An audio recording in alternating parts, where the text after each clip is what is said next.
at you all the way from our dorm rooms to your conference rooms. Sabah and Dan Teeman here, two college students who are ready to talk to you guys about business and lifestyle from our personal experiences. Each week we'll discuss about our lifestyle as college students as well as our tips and strategies starting in the business field. We'll bring on successful entrepreneurs in the millennial generation to share with us their journey and how they got started and where they're at now.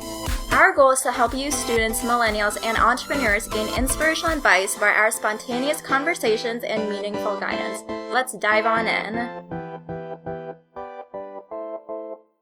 Welcome back to episode 28 of Dorm Rooms and Conference Rooms. Today we'll be talking about digital marketing. Sabah, how are you doing today? I'm doing great. I'm really excited about this topic just because, Dan, you know so much more about digital marketing than I do. So I'm super excited for you to just talk about everything that you know, because I know you're starting your own business and stuff about it. So why don't you just start with just telling your audience what you're really doing with digital marketing right now? So digital marketing has been all the craze ever since Google started really seeing the AdWords thing of it all, and that's how people really started get going, was with Google AdWords, paying for that and helping businesses find certain words, and then they would just pay Google, and that's how marketing really started back in the day. And then Google put a shutdown to that really fast, actually. Within a year or two, Google shut that down. So then SEO became the big thing. And then Google finally stopped using SEO for rankings, and now everything's going into the Facebook world and going into different social media outlets for digital marketing platforms. So right now you have the different ways you could use, like we do, like my company does. We use Facebook and then ClickFunnels as our two main sources of how we do all of our digital marketing. Basically, Facebook's really nice and easy. You get your ad sets, and then we just plug in different ads. We test like crazy, and then we use ClickFunnels on the back end of it all to kind of help people run through that sales funnel of it all and start producing revenue that way. So that's a really, really, really short synopsis of what we're trying to accomplish and what we're doing. But anyway, Sabah, what are some questions you have about it? What do you think our listeners right now would want to learn about digital marketing? Yeah, so I know for me, I don't know that much about it, but can you kind of take us through what actually ClickFunnels are and just how you set that up and how businesses actually use that? Because I know I don't really know that much about it, so I'm sure our audience would want to know. So there are two main types of things that kind of use ClickFunnels. ClickFunnels is more of a drag and drop type thing, and then there's lead pages. So both try to accomplish the same task of sending people through a funnel and keep going until they get to their big offer. So pretty much ClickFunnels is the main one, started by Russell Brunson a couple of years ago, as soon as he got out of college and things like that. So ClickFunnels works as where you click on, say, a Facebook ad. Then you go to a main page of some sort, so it's an opt-in. Usually it's to capture your email, get your name, and things like that. So then you could, people can start building your list. But you'll see a lot of those opt-ins are so you could get a free PDF, a free trial, a free video tutorial, 6 days free of something, just something free. That's usually how it goes. Or you do the free plus shipping model, which Russell always tells people to do. So, get a book for free, or you could use the style that some people are using, which is those credit card knives. People are actually, selling those for a free plus shipping on certain survival pages and things like that, and that's how they capture your email, and then they target you that way. So as soon as you do the opt-in, the next phase of it all usually is an OTO or one-time offer. For the one-time offer, it's usually some sort of discount on, let's just use an example we're doing right now with one of our clients, a swim instructor. He's a high-level swim instructor out in the west side of LA. So the west side of LA is where people have a natural income of over $1 million. That's the natural household income for every single person in the west side of LA. So with his funnel, what we're doing is we're doing a regular opt-in, but the opt-ins usually, get your first couple days free of these swim lessons or something like that. And then the next part of it, the one-time offer, is buy a month package or buy a week-long package of swim lessons and then get a free lifeguard or free 2 hours of lifeguarding as well. So he's a lifeguard also, so that's kind of what we do as our one-time offer. And then we sell our big package, which is buy a whole block of months early on, or buy a whole block of months for, a cheaper rate or something like that. So that's usually, a basic synopsis of it all, but that kind of gets you going with how the ClickFunnels cycle goes. And it usually ends with a thank you page, but it just keeps going, and it kind of, helps people out. On that first page, though, like Russell says, to do a free plus shipping is because then people pull out their credit cards and they show they're willing to pay for something. And if somebody's willing to pay for something, they're willing to buy your next phase of your program or something like that. So it's really, there's a whole big progression within ClickFunnels that you can kind of get people to say yes to certain things and then keep them moving throughout your funnel within that little, couple minute period.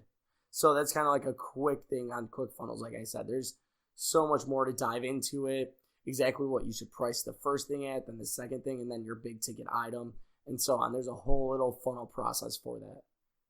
Gotcha. So taking it to Facebook ads and like marketing, can you kind of just run down through how you really just do that and how it's like different based on the type of business? Because I mean, you're working with a lot of different type of people, but like, can you take us through a rundown if you were doing an advertising for a company that's just starting in like clothing, like an e-commerce company? Like, how would you go about doing that?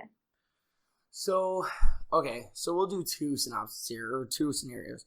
First, we'll do coaching, and I'll do clothing as well. We'll first talk about clothing just because with Shopify stores and stuff like that, it makes it really simple, kind of like how Max Finn talked about on an earlier episode of ours. But with that, all I would do is run Facebook ads geared towards the demographic that you think people would like, and then it's all about retargeting at the end of the day. So you gear your first ad, make the copy geared towards those people, doing some sort of special offer where you give them a certain % off of a certain item of clothing, give them free shipping, something like that. Give them something free, give them something at discount. So then when they come to your store, they might put something in the cart. Now, only 2% of all conversions off that first Facebook ad will someone actually buy something from that store. So this is where the fun happens. You could go to your Facebook ad manager then, and then you could, only target the people that hit the checkout spot, but they didn't hit the thank you page. So that means they put stuff in their cart or about to check out, but instead they left your site. So then you could completely retarget those people, bring them back in, give them some sort of another deal or something like that. And that's what you really do. That's how you pull them back into things. And then Maxwell Finn also in some of his courses talks about how after they said thank you to that, or after they bought the product, you then target those people who hit the thank you page and you send them a little personalized message saying thank you for shopping at XYZ store or something like that. And from there, they get more responses because it's a personalized message geared towards them. So then on the coaching side of things. So for coaching, we do it a little bit differently. So I'm helping Andrea Schultz right now, which is one of our friends, Sabah, as you know. And Andrea is with Network Smart. She's been on our podcast in earlier episodes. With her, we're doing something a little bit different. So she runs a lot of videos because she's always interviewing celebrities like Donnell Turner, and people from Bizarre Park like Jake Paul or something like that. And with those videos, we then throw them into ad sets on Facebook, which then we run those ads and then we see what people like, how much they watch. So we put them into a 50% category, 75% of watching, or 95%. And I break all those down on every single video. So then on those 50% and above, I retarget them with another video as well as make a lookalike audience. This makes us expand the growth of who we reach when we're really trying to go for it. And we get to actually see who our audience is, and we can actually reach them at a different basis. Then those 95%, so every single video gets broken down into 95%, and those people we'll sell products to all the time. We'll sell Andrea's coaching because those people are truly interested in what we're doing. So that's kind of how I would suggest to coaches is start creating videos, start, letting people know what you do through Facebook Lives, through videos and things like that. So for people who do want to do like digital marketing for their business, do you recommend them just first doing research on their own to try and figure it out? Or do you think that they should really just have someone else do it, like someone like you or just somebody else who has like a digital marketing company? So I say it depends what you're trying to do. Pretty much I'd say there's so much information online that you're able to figure it out. If you're truly interested in it, you could probably figure out some of the basics, but a lot of it though, there's a lot of in-depth. I would get as far as you can on your own, especially if you're trying to bootstrap something.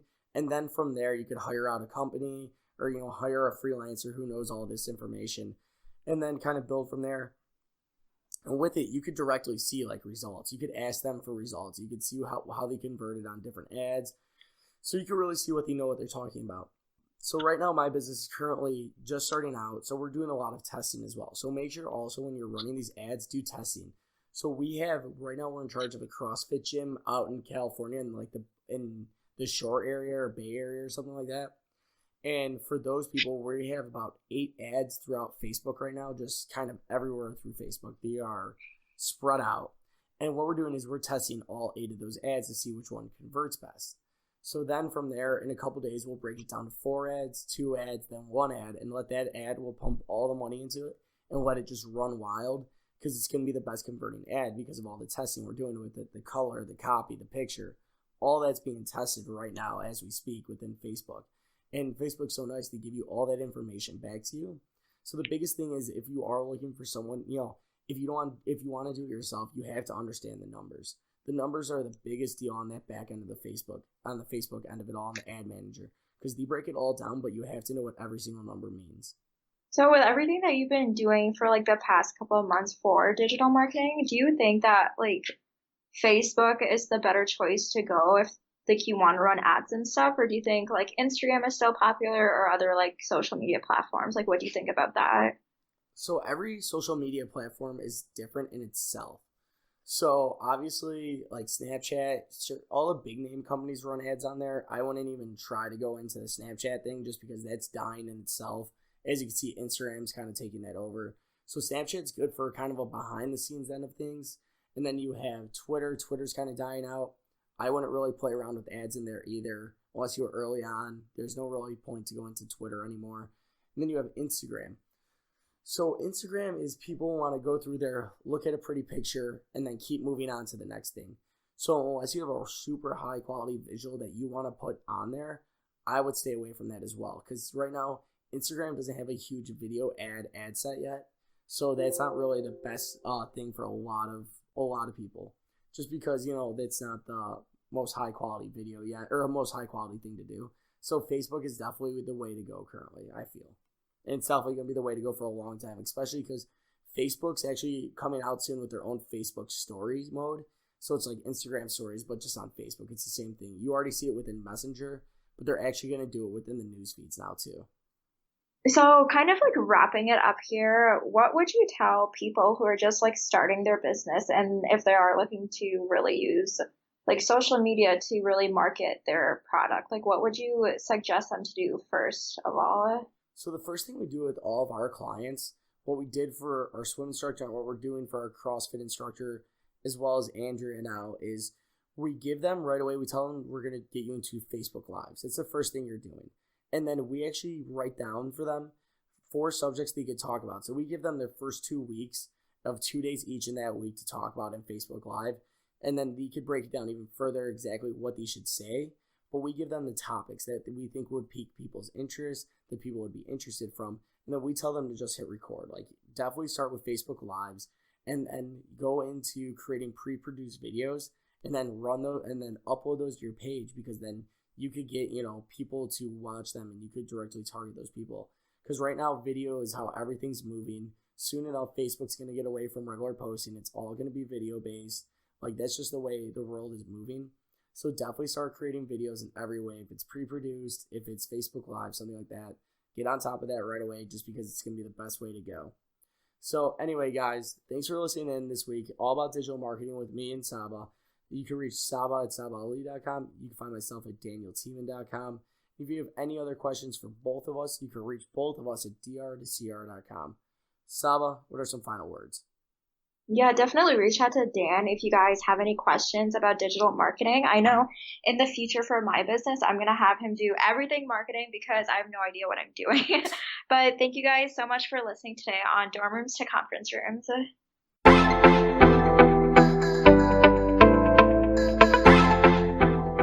Thank you for listening to this week's episode of Dorm Rooms and Conference Rooms. Don't forget to subscribe.